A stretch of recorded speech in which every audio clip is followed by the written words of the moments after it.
Hello everybody. This is Antique Alicia and I'm the CEO and founder of Your Own University, and this is a glimpse into my own university.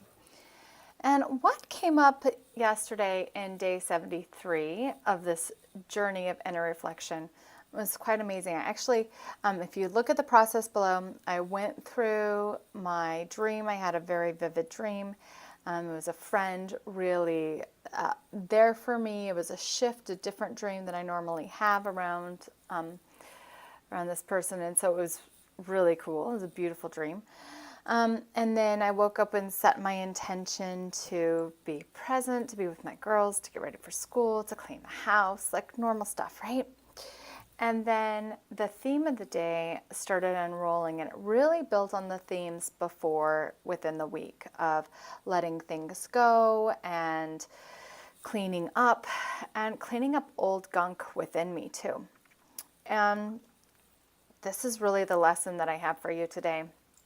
For me, and what I really remembered and what I got, going through and healing from trauma, from past experiences, there's a method.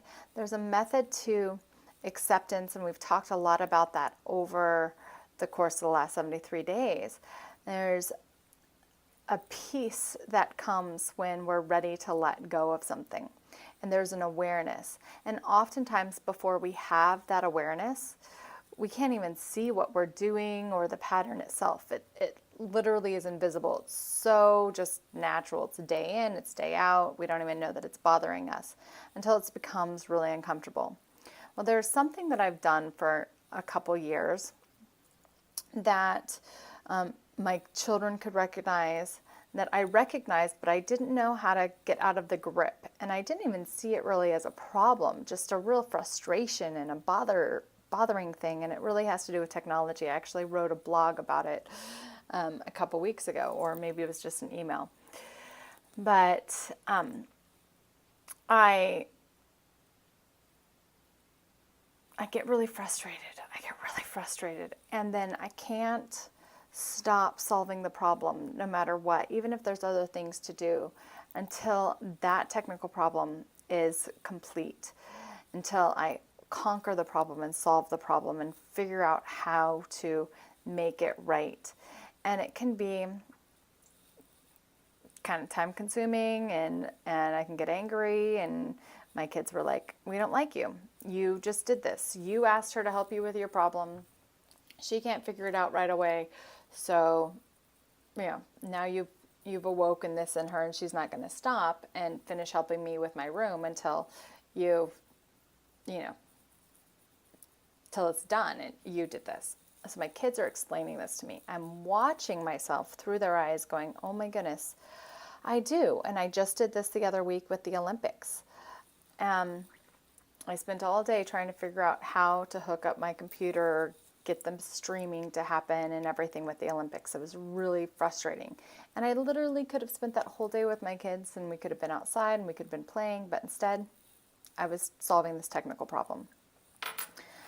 So instead of going into it, I heard my children. They're great teachers, like I said in previous show. And I was like, okay, this is right. Like, I don't know why I do this, but I'm open to remembering why this pattern is engraved in me. And there was an instance where I literally felt like my life was threatened after a technical difficulty and an argument where a big ball of thing was actually tossed at me, and it hit my hip and not my head, thank God. But I didn't ever want to get in trouble like that again. And it was a traumatic event in my life. Even though I was an adult, I think I even talked about it afterwards. I probably went and talked to somebody at the time, just knowing the period of my life that was. And I was like, okay, this is ridiculous. I'm still holding on to this. I'm still reacting to this. I'm still like, I will not ask anybody for help, and I will solve this problem, and I won't let go until I solve it, and I'll prove that I can do it. Proving. And it had caused issues in my tissues. It had caused me to have a reaction to technology not working my way that was really running my life. And my children recognized it. It was disrupting everything around me. And so here's my deal. Yesterday, I stopped the pattern by breaking the pattern, by listening to my kids, and I said, forget it. You have to solve this. I'm not. I have to walk away. It was really challenging for me to do that. It wasn't easy. It was uncomfortable. And then I accepted that this is my pattern around technology. And then I had a flood of memories of when I decided I would never give up and that I could do it on my own and I could prove that I was this or that, right? Whenever I decided that I was going to do this, that this was life-threatening. So I had that memory and it was so real. I started crying. I was like, okay. And my daughter was like, are you okay? I'm like, yeah. He's like, what's wrong? She's like, what's wrong? I'm like, I don't need to talk about it. Not important, right? But just, mommy just needs to cry. I'm really sorry that I just got upset about the computer. And, it was just like a second, literally, like just maybe like 2 minutes of tears. But I totally accepted it so it could just pass through me. And this is what I teach in the Amazing You process, is you can just let things just go, and that transformed my relationship. And what I know now is from years and years of doing this is now different circumstances going to come up with me, different peace is going to happen. When technology doesn't work, I'll have other options than to let it consume me. And I will be able to walk away and take a break and go get a breather. I'll be able to choose to spend that time with my kids and not have to prove, not to feel like my life is threatened in that moment, which is huge, which is freedom.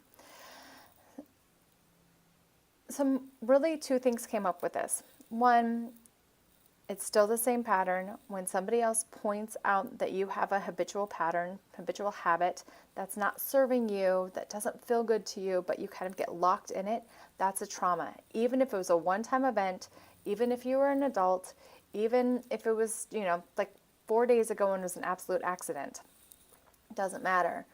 That is a trauma. With that, look at that, breathe into it, and allow it to move through your body. When you release those issues in your tissues, when you release the tears, when you release whatever that is, and you have the realization, you then find peace, and that peace will follow you forevermore. It shifts and changes everything. So that's really it. And the next piece for you today is, I said it already, but the trauma or something that is creating a block in your life or a reaction that you no longer want or doesn't serve you anymore to something, any circumstance, and it doesn't serve you anymore. Like, what really is true for you is that it didn't have to happen a long time ago, and it didn't have to be really that big of a deal. When I look back at it, like, yeah, it was a big blow up, but it wasn't that big of a deal, right?